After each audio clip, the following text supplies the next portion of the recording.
1912 সালের 10ই জুলাইয়ের ঘটনা। লন্ডনের ইন্ডিয়ান সোসাইটির অভিজাত রেস্তোরাঁ ট্রকেডারোতে এক সম্বর্ধনা সভা আর নৈশভোজের আয়োজন করা হয়েছে।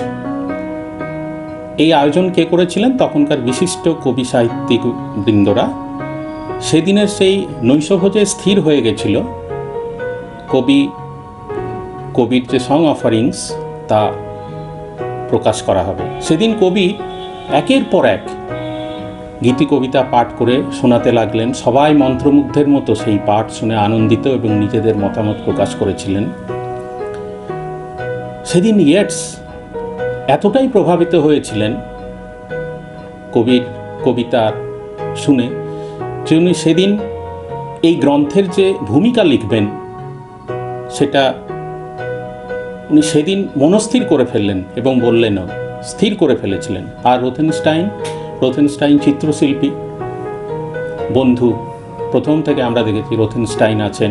রোথেনস্টাইনের খুব হৃদয়ের বন্ধু রবীন্দ্রনাথ ঠাকুর। উনি চাইতেন রোথেনস্টাইন প্রচ্ছদ অলঙ্কৃত করবেন। এটা সেদিন ডিসাইড হয়ে গেল। এটা সেদিন সেই সভাতেই, সেই সান্ধ্যকালীন যে অধিবেশন হয়েছিল সেখানে এই দুটো জিনিস ঠিক হয়ে গেল। সং অফারিংসের ভূমিকা লিখবেন ইয়েটস, প্রচ্ছদ অলঙ্কৃত করবেন বা প্রচ্ছদ অলঙ্করণের দায়িত্বে থাকবেন রোথেনস্টাইন। আমরা রবীন্দ্রনাথ ঠাকুরের যে প্রতিভার বিকাশ দেখি, অর্থাৎ ওনার যে চতুর্দিকে, মানে একটা কোনো জায়গাতে রবীন্দ্রনাথ ঠাকুরের প্রতিভা তো আটকে নেই। তখন ভারতবর্ষ স্বাধীন হয়নি, তখন প্রথম বিশ্বযুদ্ধের দামামা।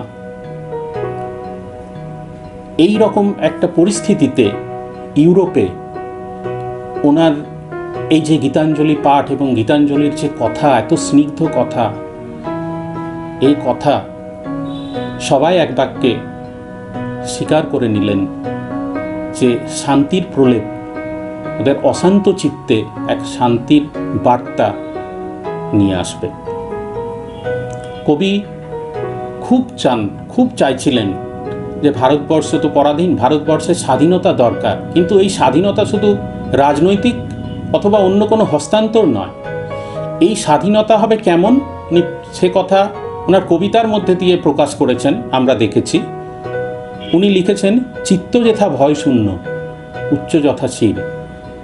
এক খুবই আশ্চর্যের কথা। খুব স্বাধীনতা মানে চিত্তকে ভয় শূন্য হতে হবে। কেমন ভয় শূন্য হতে হবে? যেখানে মানুষ মাথা উঁচু করে সম্মানের সঙ্গে বেঁচে থাকবে, জ্ঞান হবে উন্মুক্ত, ধনী দরিদ্র বলে কোনো সীমারেখা থাকবে না। মানুষ যেখানে নির্দ্বিধায় বলতে পারবে হৃদয় থেকে হৃদয়ের কথা, হৃদয় থেকে উচ্চারিত হবে সত্য। ঈশ্বরের কাছে কবি প্রার্থনা, ভারতবর্ষকে যেন ভেদাভেদহীন উচ্চ নীচ মিথ্যা কুসংস্কার থেকে মুক্ত করে দেন।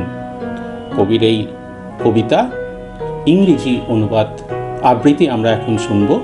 চিত্ত যেথা ভয় শূন্য, উচ্চ যথা শির।